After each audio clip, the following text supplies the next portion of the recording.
Okay, the Tisas PX 5.7. This gun come in as another one of these bargain pistols or budget guns or whatever, or like we used to say, cheap Turkish handguns. TS, good company. I've owned several of their products. I really had no trouble with them. And this particular model in this caliber, the 5.7, I was kind of curious. So I picked this up. Kind of just do a review on it and to learn more about the cartridge. I'll talk more about the history of the 5.7 and talk about reloading and all that other stuff and ballistic performance in other videos because there's a lot to discuss. But all in all, here's the little 5.7. Okay, this was developed in the 80s and it was meant to replace the 9mm for NATO. Okay, so it's an older cartridge, it's been around, and when FN developed it back then, they did make a handgun, but that handgun cost well over $1,000.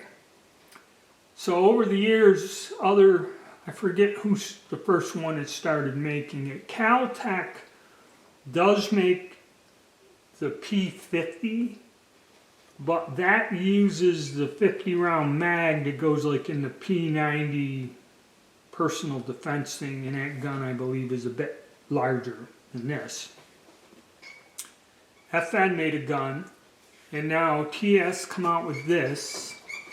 TS PSA, Palmetto State Armory, makes gun, and they all kind of look the same too. What the differences is between them, I don't know.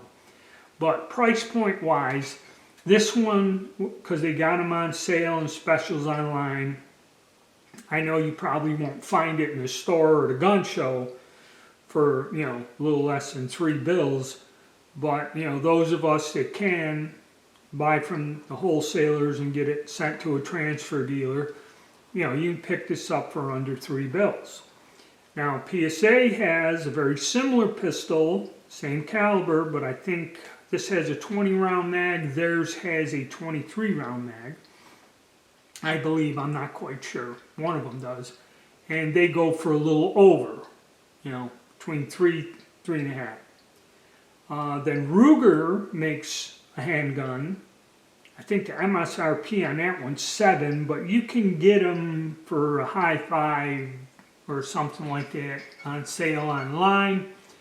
And Smith & Wesson does make a pistol, which theirs is a bit more elaborate, and they said they put a lot of engineering into it, and it has like a sleeve over the barrel that acts as a gas port, and then of course FN's pistol that they've been making for quite a while, which I still believe is over $1,000.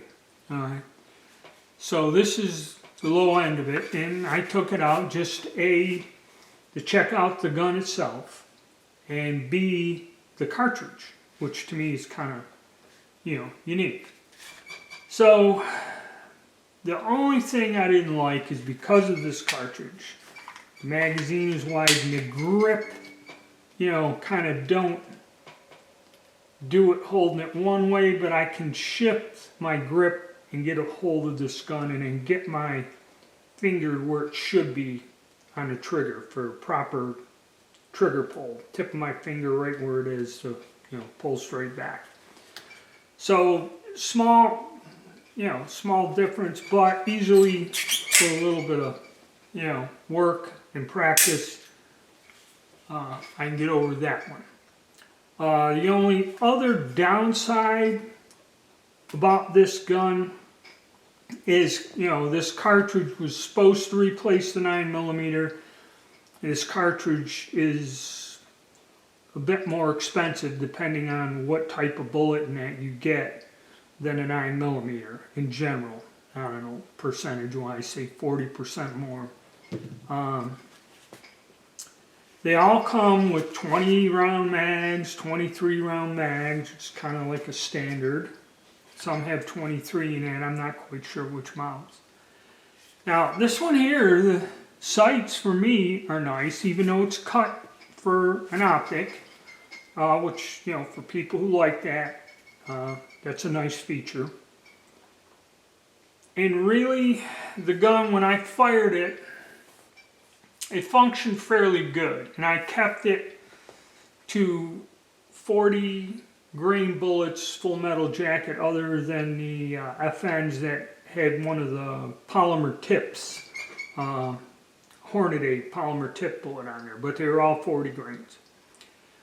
The Fiocchi ammo worked fine, the Federal ammo worked fine, and when I went to shoot the FN, something about it had a misfeed or something, or it fired and it kept the fired case in the chamber when I yanked it back.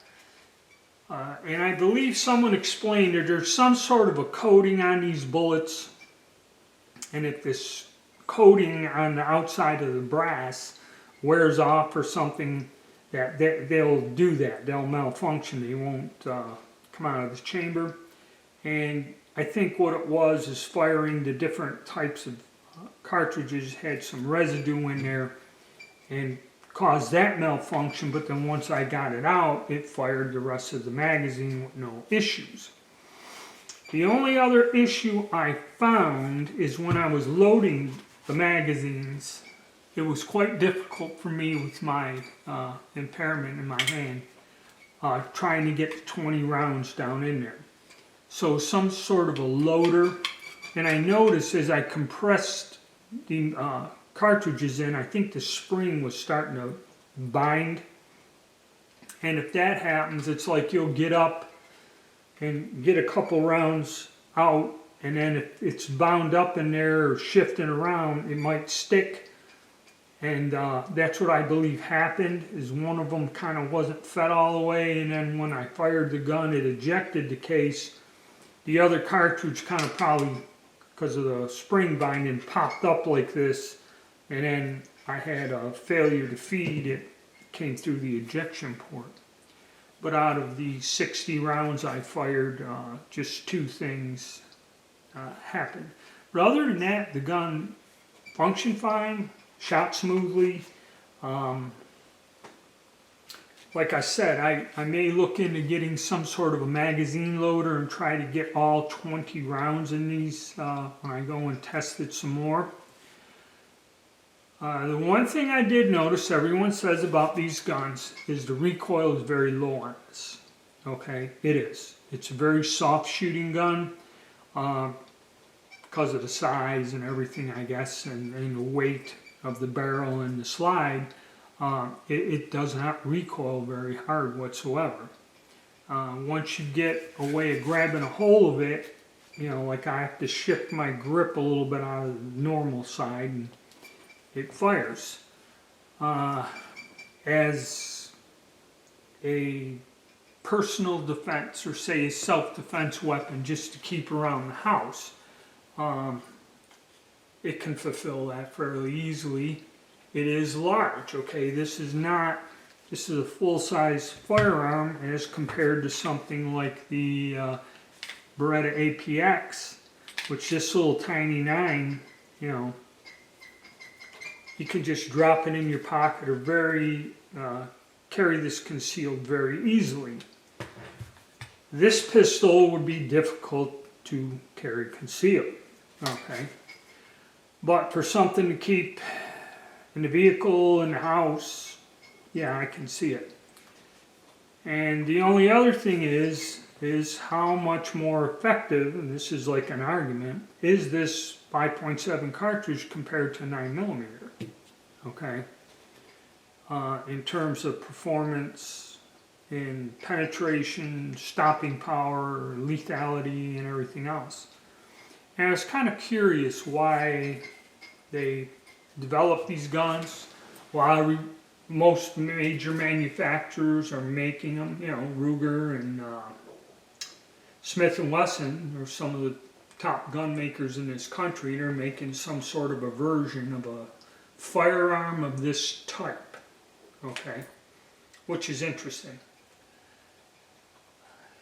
What, you know, and like the question, is this better than a 9mm? You know, 9mm or something I know, and I know, you know, you can get a lot of variations of different types of guns in a 9, and it is kind of like the standard universal pistol round internationally. You know, the military uses it. Most law enforcement departments use a 9mm. These firearms, you know, I don't know about the handguns, but the little self-defense deal, that's used by numerous countries around the world. And this cartridge also. Okay, so I can't say right now it's bad. I'd like to get some more ammo through it to see about reliability in that. And I know that a lot of the real lighter bullets, when a lot of these people test these firearms, if you're getting down into 30-some grain, 20-some grain, I think the bullet travels so fast that it doesn't build up enough pressure to cycle the action. Because I've seen a few people fire some of them light bullets, and the gun doesn't quite feed right. And I think that may be a problem. But other than that, you know, like I said, I'd like to get some more rounds out of this, but it's comfortable to shoot, you know. The ergonomics are cool, you know, I can get the clips in and out, load them. So I'd say, yeah, if you're interested in one of these or like to try it out, you know, it's best go to a store where you can get your hands on one and feel it. See how it feels in your hand, okay, before you buy.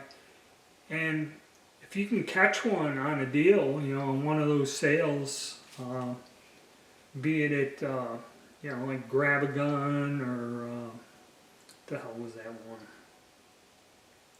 Battlehawk Armory or something like that, you know, or even a PSA. It's a few bucks more, but I don't know how much of a difference there is in the gun. But yeah, if you'd like to try it, I'd go for it. I can't really complain. You know, this comes in its hard case now, like you've seen in the little video there. Yeah, I'd say go for it. Can't complain there, but we'll get some more. I'll try some different types of ammo and see. And I'm also going to make videos discussing the cartridge and reloading for this.